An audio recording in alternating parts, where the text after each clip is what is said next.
तेजस्वी जी जो बोल रहे हैं कि कोई पेपर लीक नहीं हुआ उनके सरकार में, तो 1 अक्टूबर 2023 को सिपाही भर्ती की परीक्षा थी तो उसका पेपर लीक हुआ, परीक्षा रद्द हुई। तेजस्वी जी सरकार में थे, लाठीचार्ज किया गया, कई अभ्यर्थी घायल हुए, तो तेजस्वी यादव जी सरकार में थे, क्यों नहीं परीक्षा रद्द करवाए और क्यों लाठीचार्ज करवाए। चिराग पासवान जी, जीतन राम मांझी जी, विजय सिन्हा जी, सम्राट चौधरी जी, ये लोग भी जब विपक्ष में थे तो कहते थे कि हम अभ्यर्थियों के साथ है, हर आंदोलन में ये आ जाते थे। हालांकि हम अपने आंदोलन में किसी नेता को नहीं आने देते थे। लैंड फॉर जॉब स्कैम की तरह मनी फॉर जॉब स्कैम है, TRE 1 TRE 2 कहते थे। लेकिन जब सरकार में आ गया तो अब देखिए TRE 3 का पेपर लीक हुआ, चुप्पी साध लिए। विपक्ष में रह के बोल रहे हैं और सरकार में आने पर चुप हो जाते हैं, तो कैसे आप पे भरोसा करें। और अभी भी हम कह रहे तेजस्वी यादव जी हों या कोई भी नेता, जो भी अभ्यर्थियों के साथ हैं, साथ दे रहे हैं, उनको BPSC ऑफिस जाके आंदोलन करना चाहिए। कुछ लोग नहीं बोले, खान सर खुद ऐसा बोले हैं। खान सर खुद बोले, हाँ, रहमान सर भी बोले हैं कि CM से डायरेक्ट हमारी बात होती है। तो इन लोगों को डायरेक्ट बात होती है, तो वही तो मैं कह रहा हूँ, डायरेक्ट नीतीश कुमार जी से बात कर लेना चाहिए, जाके मिल लेना चाहिए कि भाई परीक्षा रद्द कर दीजिए, री एग्जाम कराइए। या आंदोलन में क्यों नहीं आए? जब कुछ लोग उनको कुछ टीचर इन्वाइट कर रहे हैं जाके, तो नहीं आ रहे हैं, बहानाबाजी कर रहे हैं। इसका मतलब वो नहीं चाह रहे हैं कि रद्द हो परीक्षा? बिल्कुल नहीं चाह रहे हैं इसका मतलब। नमस्कार, स्वागत आपका लाइव बिहार में। मैं आपके साथ है संजीव सिंह। के 17वीं BPSC की प्रारंभिक परीक्षा रद्द कराने की मांग को लेकर के पटना के गर्दनी बाग में बीते 5 दिनों से अभ्यर्थी धरना दे रहे हैं। विपक्ष के कई नेता वहां पहुंचते हैं, 5 मिनट रुकते हैं, आश्वासन देते हैं कि हम बात करेंगे, हम आप लोग के साथ हैं, लेकिन कोई निष्कर्ष नहीं निकलता है। छात्र लगातार अपनी मांगों को लेकर के वहाँ पर अड़े हुए हैं। लेकिन अब छात्रों को लेकर के आगे क्या कुछ करेंगे छात्र नेता दिलीप कुमार, जो इस आंदोलन की शुरुआत किए थे, लेकिन अब मंच पर कम नज़र आते हैं। साथ ही साथ नेता प्रतिपक्ष तेजस्वी यादव भी देर रात धरना स्थल पर पहुँचे थे। क्या कुछ आश्वासन वहाँ पर मिला है अभ्यर्थी को, तमाम चीज़ को लेकर खास बातचीत करेंगे। हमारे साथ बात करने के लिए छात्र नेता दिलीप कुमार खुद हैं। क्या कहेंगे? सबसे पहले आंदोलन को आप कैसे देख रहे हैं? देखिए, तो छात्रों का आंदोलन है तो बेहतर होता कि इसमें छात्र छात्राएं ही रहते, नेताओं की एंट्री नहीं होती तो बेहतर होता। हमने कहा भी था 18 और 19 तारीख को उस मंच से कि आंदोलन में किसी भी पॉलिटिकल पार्टी के नेताओं को मत आने दीजिए। जिन नेताओं को समर्थन करना है उनको कहिए BPSC ऑफिस जाके आंदोलन करें। लेकिन जैसे ही नेताओं की एंट्री होने लगी तो हम मंच से हट गए। बाकी शुरुआत में हम थे, लेकिन जब नेताओं की एंट्री होने लगी तो हम मंच से हट गए। अभ्यर्थियों के साथ हम अभी भी हैं, छात्र छात्राओं के साथ हम अभी भी आंदोलन में हैं, लेकिन मंच पे हम मौजूद नहीं हैं, इसलिए क्योंकि ये मेरे सिद्धांत के खिलाफ हो जाता है। और हमारा सिद्धांत रहा है कि आंदोलन में नेताओं की एंट्री नहीं होनी चाहिए। लेकिन नेता लोग आ रहे हैं तो बयानबाजी तो राजनीतिक बयानबाजी होती है। और जो लोग सरकार में थे कुछ महीने पहले और उस समय भी पेपर लीक हुआ तो चुप्पी साधे रहे, और वो लोग आज पेपर लीक के खिलाफ आंदोलन में आएंगे। तेजस्वी यादव तो कहते हैं जब हमारी सरकार 17 महीने की थी तो कोई पेपर लीक नहीं हुआ, हम अभी भी साथ खड़े हैं और न्याय मिलेगा। तो ये तो गलत बोल रहे हैं। तेजस्वी जी जो बोल रहे हैं कि कोई पेपर लीक नहीं हुआ उनके सरकार में, तो 1 अक्टूबर 2023 को सिपाही भर्ती की परीक्षा थी तो उसका पेपर लीक हुआ, परीक्षा रद्द हुई। तेजस्वी जी सरकार में थे। 23 दिसंबर 2022 को BSSC CGL 3 का पेपर लीक हुआ, उस समय तेजस्वी जी सरकार में थे। 1 शिफ्ट की परीक्षा रद्द हुई जब हम लोग आंदोलन का आह्वान किए तो, लेकिन बाकी 2 शिफ्ट की परीक्षा रद्द नहीं की गई। तो 4 जनवरी 2023 को हम लोग आंदोलन किए, लाठीचार्ज किया गया, कई अभ्यर्थी घायल हुए, तो तेजस्वी यादव जी सरकार में थे, क्यों नहीं परीक्षा रद्द करवाए और क्यों लाठीचार्ज करवाए। मार्च 2023 फूड कॉरपोरेशन का पेपर लीक हुआ, तेजस्वी जी सरकार में थे, परीक्षा क्यों नहीं रद्द करवाए। जुलाई अगस्त 2023 अमीन बहाली LRC का पेपर लीक हुआ, क्यों नहीं परीक्षा रद्द किए तेजस्वी जी। SK सिंघल पे क्यों नहीं कार्रवाई किए, तेजस्वी जी सरकार में थे।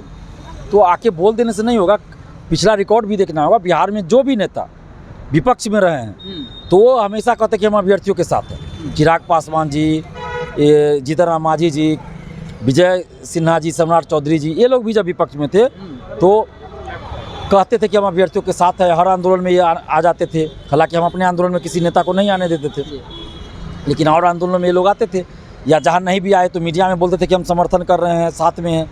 लैंड फॉर जॉब स्कैम की तरह मनी फॉर जॉब स्कैम है, TRE 1 TRE 2 कहते थे। लेकिन जब सरकार में आ गए तो अब देखिए TRE 3 का पेपर लीक हुआ, चुप्पी साध लिए। आप BPSC का देखिए, पहले से चला रहा है जो जांच सिपाही भर्ती का या BPSC का, 3 कोचिंग शिक्षकों का नाम आ रहा है, इस पर कुछ नहीं ये लोग बोल रहे हैं। सरकार में आ गए अभी चुप हैं, नॉर्मलाइजेशन पर चुप थे अभी चुप है, 17वीं PT परीक्षा को लेकर चुप है, री एग्ज़ाम को लेकर चुप है। और तेजस्वी यादव विपक्ष में है तो बोल रहे हैं। जब ये भी सरकार में थे तो चुप थे, तो विपक्ष में रह के बोल रहे हैं और सरकार में आने पे चुप हो जाते हैं, तो कैसे आप पे भरोसा करें। और अभी भी हम कह रहे हैं तेजस्वी यादव जी हों या कोई भी नेता हो, जो भी अभ्यर्थियों के साथ हैं, साथ दे रहे हैं, उनको बीपीएससी ऑफिस जाके आंदोलन करना चाहिए। तो कह रहे हैं भागलपुर जाना था, यात्रा कर रहे हैं, लेकिन वहाँ यात्रा छोड़ करके सीधे जो है सीमांचल से धरना स्थल पर वो पहुँचे हैं। क्या लग रहा है कि तेजस्वी यादव कुछ कर पाएंगे? देखिए, कोई भी यात्रा कर रहे हो या कुछ कर रहे हो, तो जब अभ्यर्थियों का पटना में आंदोलन चल रहा है तो आप एक यहाँ पे बीपीएससी ऑफिस जाके आप धरना दे सकते हैं। ऐसा तो नहीं ना है कोई ऐसा कार्यक्रम है जो आप स्थगित नहीं कर सकते हैं।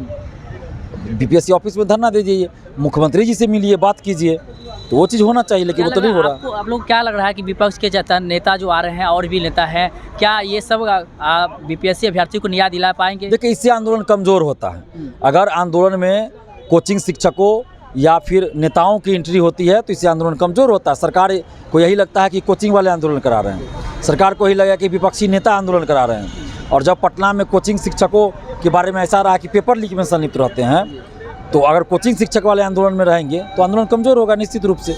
तो आंदोलन पे हमने देखा कि कुछ छात्र हैं, कुछ सर भी जो इस वक्त आंदोलन में हैं, वो बुला रहे थे कि खान सर से भी चाहते हैं कि वो भी आंदोलन में हिस्सा ले, रहमान सर से चाहते हैं कि वो भी आए। यहाँ तक कि बच्चों को भी सर बोल रहे थे कि कौन कौन चाहते हैं खान सर आए, कौन कौन चाहते हैं रहमान सर आए। ऐसे में उन लोगों को भी बुलाया जा रहा है। क्या लग रहा है कि जिस प्रकार नॉर्मलाइजेशन के मुद्दे को लेकर के वो लोग आए थे, वो लोग क्या आंदोलन में भाग ले सकते हैं? अगर लेते हैं तो कितना मजबूत होगा आंदोलन? देखिए, नॉर्मलाइजेशन को लेकर वो लोग आंदोलन में सिर्फ इसलिए आए थे कि मीडियाबाजी कर सके, क्रेडिट ले सके। नॉर्मलाइजेशन पे तो हम लोग आंदोलन किए थे, बेली रोड में मार खाए, लाठी खाए, और गर्दनी बाग में फिर पुलिस ले जा रही थी सबको बेली रोड से कि आप लोग गर्दनी बाग चलिए। तो जैसे पता चला तो वो लोग वहाँ आ गए अपना मीडियाबाजी करने के लिए। नॉर्मलाइजेशन का तो ये लोग समर्थन किए थे। बीपीएससी ऑफिस में जब मीटिंग हुई तो ये लोग नॉर्मलाइजेशन का समर्थन किए, तो फिर अभी कैसे विरोध में आ गए आंदोलन में। और अभी जो आंदोलन री एग्ज़ाम के लिए चल रहा है, तो कुछ लोग चाहते थे कि खान सर रहमान सर आएँ।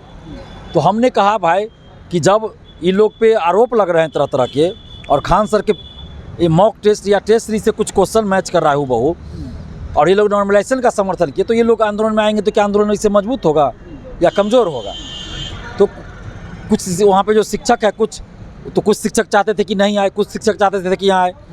तो अपना ये लोग फिर क्या किए नहीं किए, हम बोल दिए बाद में कि भाई आप लोग जिनको बुलाना है बुलाइए, दिलीप कुमार से मत पूछिए, हम तटस्थ हैं, लेकिन हमको जहाँ मन करेगा रहेंगे, जहाँ मन करेगा नहीं रहेंगे। तो मान लीजिए कोई नेता आ रहे हैं या कोई ऐसे शिक्षक आ रहे हैं जिन पे हमें लगता है कि भाई स्टूडेंट को गुमराह कर रहे हैं या पेपर लीक में कोई संलिप्त हो या किसी भी इस तरह का, जिन पे हमको संदेह, तो वैसे लोगों के साथ हम मंच पे नहीं रह सकते। बाकी आप लोग को क्या करना नहीं करना आपस में डिसाइड कर लीजिए, अभ्यर्थियों के साथ मिलकर बात कर लीजिए। तो बाद में ये लोग डिसाइड किए कि खान सर रहमान सर भी आएंगे, उनको बुलाया भी गया, लेकिन फिर भी वो लोग नहीं आए, बहानाबाजी कर रहे हैं। अब कुछ लोग कहते हैं खान सर का डायरेक्ट सीएम आवास से बातचीत होता है, वहाँ जाते हैं, तो ऐसे में क्या लग रहा है कि कुछ लोग नहीं बोल रहे, खान सर खुद ऐसा बोले हैं। खान सर खुद बोले? हाँ, रहमान सर भी बोले हैं कि सीएम से डायरेक्ट हमारी बात होती है। तो इन लोगों को डायरेक्ट बात होती है, तो वही तो मैं कर रहा हूँ, डायरेक्ट नीतीश कुमार जी से बात कर लेना चाहिए, जाके मिल लेना चाहिए कि भाई परीक्षा रद्द कर दीजिए, री एग्जाम कराइए, या आंदोलन में क्यों नहीं आए। जब कुछ लोग उनको कुछ टीचर इन्वाइट कर रहे हैं जाके, तो नहीं आ रहे हैं, बहानाबाजी कर रहे हैं। इसका मतलब वो नहीं चाह रहे हैं कि रद्द हो परीक्षा? बिल्कुल नहीं चाह रहे हैं। इसका मतलब हम तो इसलिए भाई मंच से हट गए ना, उनको वो लोग बहाना बना रहे थे कि दिलीप कुमार, हम आएंगे तो दिलीप कुमार विरोध करेगा, नारेबाजी करवा देगा हमारे खिलाफ। तो हम तो इसलिए भी मंच पे नहीं रहते हैं। आप देखिए 2-3 दिन से हम मंच पे नहीं, हम आंदोलन में समर्थन कर रहे हैं, साथ में है, लेकिन मंच पे नहीं नजर आएंगे जब से नेताओं की एंट्री हुई। तो अब क्यों नहीं आ रहे हैं? आए। अब वो बच्चे क्या करेंगे जो दिलीप कुमार छात्रता के साथ आंदोलन से जुड़े थे और अभी भी आंदोलन कर रहे हैं, और साथ साथ दिलीप कुमार अब क्या करेंगे तमाम छात्रों के लिए? देखिए, हम छात्रों के साथ हैं, बाकी अब आंदोलन में कौन क्या कर रहे हैं, क्या योजना बना रहे हैं, क्या आगे करना है, किनको बुला रहे हैं, ये सब हमें जानकारी नहीं दी जाती है, हमें इस बारे में कुछ नहीं बताया जाता है। बस हम एक समझे कि एक मतलब शरीर से अपना आंदोलन में है, साथ में है, बाकी अब कौन क्या कर रहा है हमें इसकी जानकारी नहीं है। बहुत बहुत धन्यवाद बातचीत करने के लिए। तो देखिए, हमारे साथ छात्र नेता दिलीप कुमार बात कर रहे थे। जी, मैं अभ्यर्थियों के साथ हूं और सरकार से ये मांग कर रहा हूं अभी भी कि री एग्ज़ाम होना चाहिए, 17वीं बीपीएससी पूरी परीक्षा रद्द हो, री एग्ज़ाम हो, और पूरे मामले की आर्थिक अपराध इकाई से या सीबीआई से जांच हो। बाकी हम अभ्यर्थियों के साथ खड़े हैं। रद्द के साथ जांच भी होना चाहिए? बिल्कुल, जांच भी होना चाहिए। तो देखिए परीक्षा रद्द हो और जांच भी होना चाहिए। छात्र नेता दिलीप कुमार से हम खास बातचीत कर रहे थे आंदोलन को लेकर के, और साथ ही साथ तेजस्वी यादव जो देर रात पहुंचे थे आंदोलन में और वहां पर छात्रों को संबोधित करते हुए उन्हें हौसला दिया था कि हम आप लोग के साथ खड़े हैं। साथ साथ विपक्ष के कई नेता वहां पहुंच रहे हैं, नेताओं को लेकर के भी हमने बातचीत किया, क्या कुछ अभी तक निष्कर्ष निकला है उसको लेकर के बातचीत किए हैं। और साथ ही साथ जो खान सर रहमान सर की जो चर्चा हो रही है कि आंदोलन में शामिल पहले कहा जाता होंगे फिर अब कहा जा रहा है कि नहीं होंगे, इसको लेकर के भी हम बातचीत कर रहे थे। तमाम चीज़ को लेकर क्या कुछ करते छात्र नेता वो आप सुन रहे थे। आप अपनी राय प्रतिक्रिया हमें कमेंट्स के माध्यम दे सकते हैं। आप देख रहे हैं लाइव बिहार। आप सभी का बहुत बहुत धन्यवाद।